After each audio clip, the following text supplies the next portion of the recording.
Hello everybody, this is Brooks Lindsay, the founder and editor of Debatepedia.org. Wanted to go over today the pros and cons of the Israeli raid on the Gaza flotilla. So this happened on May 31st, 2010.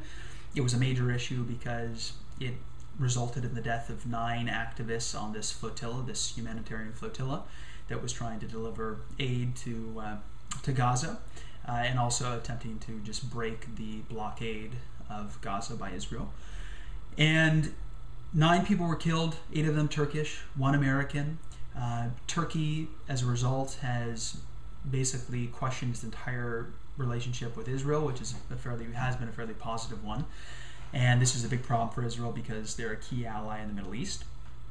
The United States has been unsure as to how to respond, and the rest of the world is totally up in arms, crazy about Israel's, decision to raid this flotilla. Now, the main debate revolves around the blockade. So if you believe that Israel's blockade of Gaza, which has been in existence since 2008 and the war between Gaza and Israel in 2008, then you can say that Israel was justified in trying to enforce its blockade. Boarding the ships, making sure there was no military supplies going into Gaza, and so forth. And of course, Israel was bombed, rocketed by about 3,000 to 5,000 rockets from Gaza and Hamas in 2008, so it says it has a legitimate right to make sure that there are no arms being, brought into Gaza. If you, though, believe that the blockade is illegal and that, it's harming the citizens of Gaza and so forth, then you would say Israel had no right to board this flotilla and the Mavi Mara, which was the main ship involved with about 600 people on board, and that it was basically a pirate, that it was, pirating the goods that these people were trying to bring in and so forth. So I want to dive in first to the blockade debate. And the main argument here is that during any conflict with any country, a country that believes that it is under threat has, under international law, a right to enforce a blockade, implement a blockade, and enforce it. So if we say that Israel is in a state of current conflict with Hamas, extending from its 2008 war with Hamas to now, we can say it has a right to a blockade and to enforce that blockade. And there's no doubt that Hamas, in its charter, calls for the destruction and, dismantling of the Israeli state. So certainly Hamas has provoked this state of mind in Israel that they need to defend themselves against Hamas and Gaza, and with a blockade. So there's definitely a case to be made there, and I think for the most part it's legit. I would say that, however, there are certain elements of the blockade that are potentially disproportionate and excessive, which is definitely part of any international legal analysis.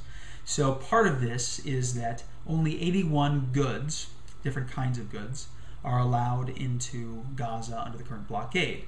Some of the ones that are excluded include, most importantly, cement and construction materials.